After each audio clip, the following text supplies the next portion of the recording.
Shalom dan selamat pagi Bapak Ibu Saudara-saudari yang dikasihi oleh Tuhan.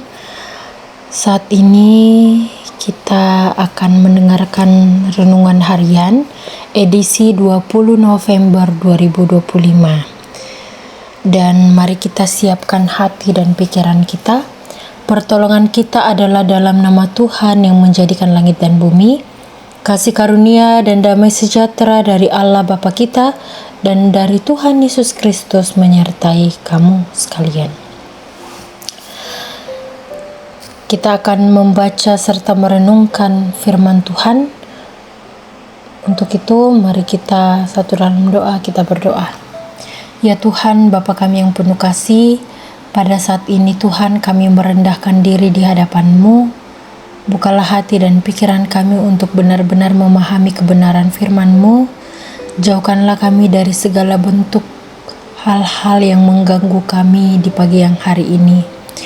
Tolonglah kami agar perenungan kami pada pagi hari ini bukan hanya sekedar pengetahuan, tetapi menjadi benih yang tumbuh, menjadi kerendahan hati di dalam sikap, perkataan, dan setiap langkah kehidupan kami.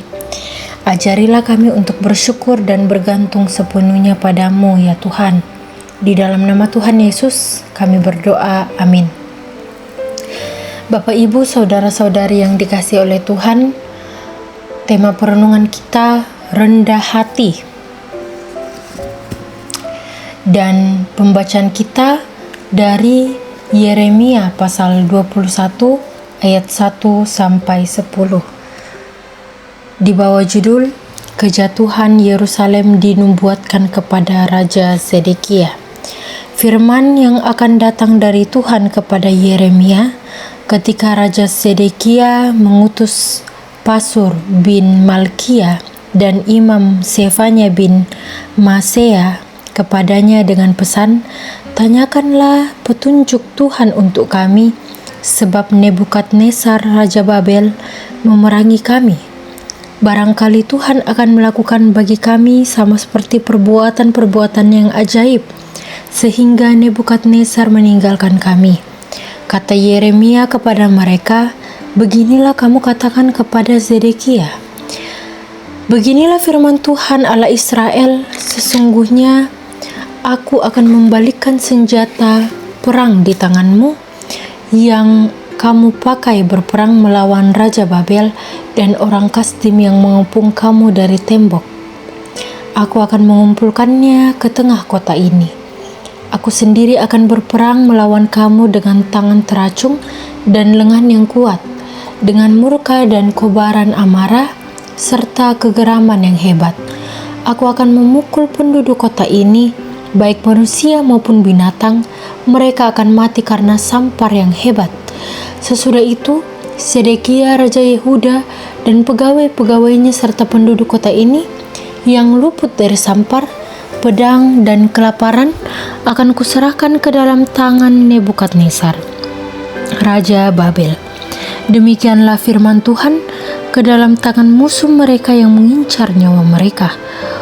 Orang akan membunuh mereka dengan mata pedang tanpa merasa kasihan, tanpa iba, dan tanpa ampun. Namun kepada bangsa ini harus kau katakan, beginilah firman Tuhan, sesungguhnya aku menghadapkan kepadamu jalan kehidupan dan jalan kematian. Siapa yang tinggal di kota ini akan mati karena pedang, kelaparan, dan sampar. Tetapi siapa yang keluar dari sini dan menyerahkan diri kepada orang-orang Kasdim yang mau mengepung kamu, ia akan tetap hidup, nyawanya sendiri yang diamankannya sebagai rampasan. Sebab aku telah menghadapi kota ini dengan kejahatan dan bukan kebaikan. Demikianlah firman Tuhan. Kota ini akan diserahkan ke dalam tangan Raja Babel dan ia akan membakarnya dengan api. Amin. Saudara-saudara yang dikasihi oleh Tuhan, kerendahan hati bukanlah berarti merendahkan diri atau berpura-pura tidak mampu. Kerendahan hati yang sejati adalah kesadaran yang penuh akan posisi diri di hadapan Tuhan dan sesama, yang diiringi rasa syukur atas segala kemampuan dan keberhasilan yang semata-mata berasal dari anugerahnya.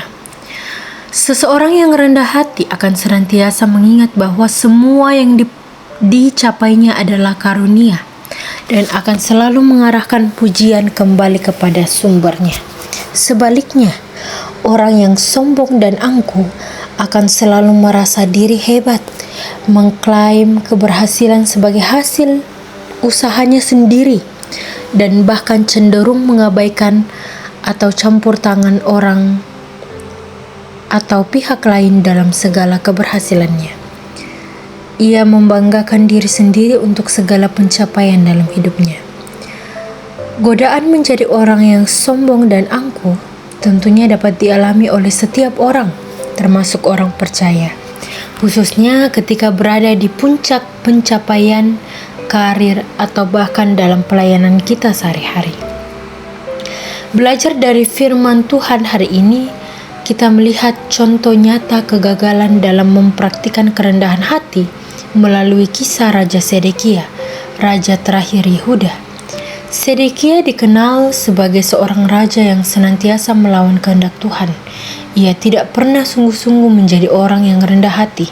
Sejak awal pemerintahannya, ia telah menolak tuntunan kenabian dan memilih jalan kepentingannya sendiri.